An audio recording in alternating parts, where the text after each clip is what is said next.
l'innovation est en marche et que ça donne des résultats qui sont étonnants, tantôt ludiques, tantôt extrêmement pratiques et utiles, notamment sur des enjeux de sécurité civile. Et donc c'est très encourageant de voir toutes ces startups, tous ces jeunes qui entreprennent. Ça donne de l'optimisme dans un monde qui en manque trop souvent.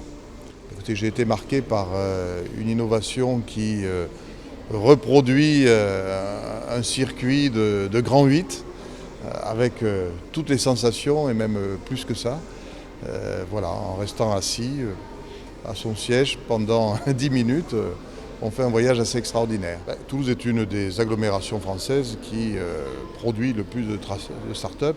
Nous sommes depuis toujours une terre d'innovation pour une raison très simple, c'est que nous avons un fort ancrage universitaire, des grandes écoles, des centres de recherche qui sont très importants, des entreprises de haute technologie et le mélange de tout ça, ça produit de l'innovation et au fond les emplois du futur, pour beaucoup, ils se déterminent dans les grandes villes, dans les grandes métropoles et notamment à Toulouse. Ce qui me plaît, c'est qu'on est dans la ville innovante, on est dans la conception de la ville du futur. Donc je trouve que c'est normal que les politiques s'y intéressent.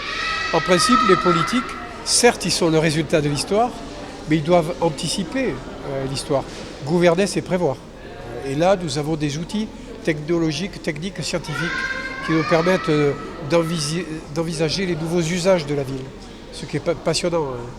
Moi, ce qui m'impressionne, c'est la 3D, parce que d'abord, je l'ai essayé, les jeux 3D, là, avec et puis les oreillettes, et puis tout. Franchement, c'est bluffant.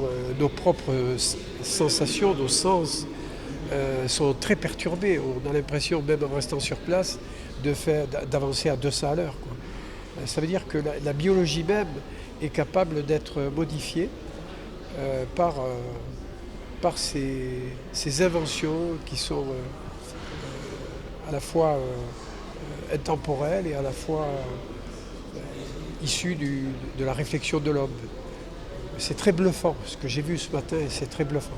Mais en même temps, on peut y découvrir et y imaginer des usages qui favorisent la cohésion sociale, qui favorisent les progrès du vivre ensemble, etc. C'est comme ça qu'il faut le voir. À bientôt.